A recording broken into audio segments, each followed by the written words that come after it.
आज मैं आप लोगों के लिए एक अच्छी खबर लेकर आया हूँ। अच्छी खबर इसीलिए कि अब तक जो रजिस्ट्रेशन करने में, प्रॉपर्टी के रजिस्ट्रेशन करने में आप सबको दिक्कत आ रही थी, उसके लिए दिल्ली सरकार ने एक अहम फैसला लिया है। ये अच्छी खबर है, आप लोगों को इससे काफ़ी राहत मिलने वाली है। तो आज मैं इस अच्छी खबर को कैसे राहत में दिल्ली सरकार तब्दील कर रही है वो आपको मैं बताने वाला हूँ। आपके रजिस्ट्रेशन प्रोसेस को स्मूथ कैसे किया जा रहा है वो मैं आज आपको बताने वाला हूँ, और आपको इसके सारे अहम पहलू जो इस डिसीजन से रिलेटेड है वो आपको बताऊंगा मैं। तो चलिए शुरू करते हैं। नमस्कार, मैं हूं प्रदीप मिश्रा। प्रॉपर्टी मिश्रा शो में आपका स्वागत है। यहां हम आपको प्रॉपर्टी और प्रॉपर्टी मार्केट की हकीकत बताते हैं। नो बकवास, डायरेक्ट काम की बात। चलिए शुरू करते हैं। पिछले कुछ दिनों पहले हमने एक वीडियो बनाया था और उसमें बताया था कि किस तरीके से दिल्ली के अंदर प्रॉपर्टी बायर्स को रजिस्ट्रेशन करने में बहुत दिक्कत आ रही है। बहुत लंबी लंबी लाइन लग रही है, अपॉइंटमेंट्स नहीं मिल रही है, और कहीं हद तक ये एक करप्शन भी इसमें नज़र आ रहा था। लेकिन कहीं सॉल्यूशन बायर्स को नहीं मिल रहा था। बायर्स जा रहे थे तो और खाली वापस आ रहे थे, रजिस्ट्रेशन हो ही नहीं रहे थे, स्लॉट्स बुक हो ही नहीं रहे थे। कुछ जगहों पे सारे स्लॉट्स बुक थे, करीब 125-150 के आसपास स्लॉट्स होते हैं एक रजिस्ट्रार ऑफिस में, लेकिन वो स्लॉट्स बुक नहीं हो रहे थे। कई कई जगहों पे तो सिर्फ 20-30 ही जो रजिस्ट्रियाँ हो रही थी। तो ये बहुत बड़ी दिक्कत थी, बायर्स को लंबा वेट करना पड़ रहा था। ये सब इश्यूज जो थे उन सब के ऊपर मैंने डिटेल में वीडियो बनाया था। अगर आपने नहीं देखा तो डिस्क्रिप्शन में मैं उसका लिंक दे रहा हूँ, और ऊपर आई बटन में भी इसका लिंक आपको दिख रहेगा। तो वो सारे इश्यूज जो हम लोगों ने रेज किए, और उसके बाद अब दिल्ली सरकार ने एक अहम फैसला लिया है कि अब आप प्रॉपर्टी रजिस्ट्रेशन के लिए जो अपॉइंटमेंट रिलेटेड इश्यूज आप फेस करते थे, लंबी आपको वेटिंग करनी पड़ती थी, उससे अब आपको निजात मिल सकता है। दिल्ली सरकार का ये भी मानना है कि इससे कहीं हद तक करप्शन कम हो पाएगा, और गवर्नमेंट इसे मॉनिटर भी कर पाएगी कौन से रजिस्ट्रार ऑफिस में ज़्यादा रजिस्ट्रियाँ हो रही है, तो इसका मतलब वो वर्क एफिशिएंटली कर रहे हैं। तो क्या है अहम फैसला? फैसला ये है कि अब आप अपनी जो प्रॉपर्टी की रजिस्ट्रेशन है वो पर्टिकुलर किसी एक एरिया में कराने की ज़रूरत नहीं है। होता क्या है कि जो आपका एरिया है उसी के हिसाब से आपको उसी रजिस्ट्रार ऑफिस में, सब रजिस्ट्रार ऑफिस में जाके अपनी प्रॉपर्टी की रजिस्ट्रेशन करानी होती थी। चूंकि 22 रजिस्ट्रार ऑफिस है पूरी दिल्ली के अंदर, और अब इसमें बदलाव ये आया है कि अगर आपको रजिस्ट्री करानी है तो आपको जरूरी नहीं है कि आपके अपने एरिया के सब रजिस्ट्रार ऑफिस में जाके करानी पड़े। हो सकता है वहाँ लाइन लंबी लगी हो,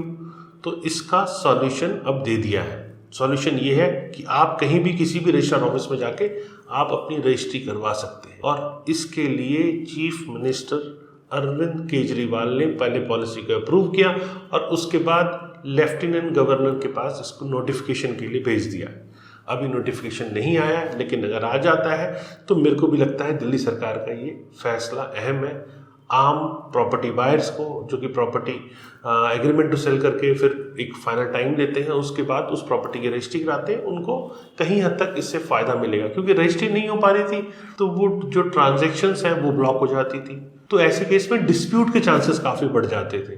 तो वो मुझे लगता है कि इस फैसले से अगर लेफ्टिनेंट गवर्नर इनको नोटिफाई कर देते हैं तो ये एक दिल्ली सरकार के लिए ज़्यादा अहम फैसला होगा, और प्रॉपर्टी बायर्स को भी इससे फ़ायदा मिल पाएगा। वो किसी भी सब रजिस्ट्रार ऑफिस में जाके वहाँ अपनी प्रॉपर्टी रजिस्ट्रेशन के लिए अप्लाई कर सकते हैं, टोकन ले सकते हैं, टाइम फिक्स कर सकते हैं। जो टाइम दिया जाएगा उस हिसाब से वहाँ जाके रजिस्ट्रेशन करा सकते हैं।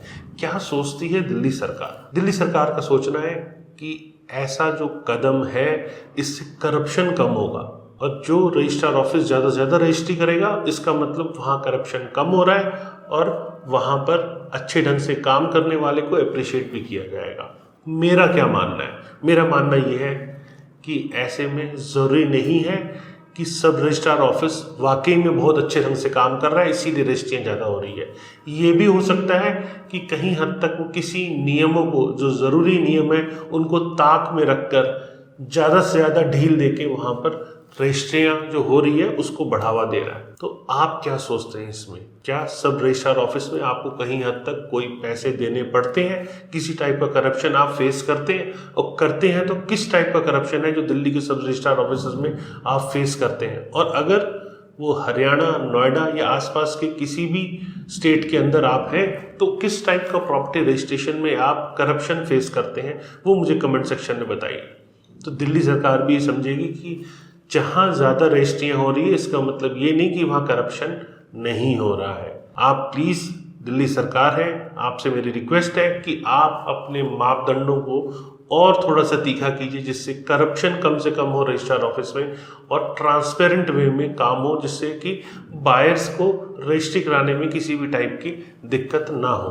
तो कैसा लगा आपको ये दिल्ली सरकार का फैसला? और अभी नोटिफाई नहीं हुआ है, जैसे लेफ्टिनेंट गवर्नर इसको नोटिफाई कर देते हैं तो ये पूरी दिल्ली पे एप्लीकेबल होगा। आप फिर कहीं पे भी जाके कोई भी रजिस्ट्री करवा सकते हैं। तो अगर सरकार का फैसला अच्छा है तो कमेंट सेक्शन में बताइए यस।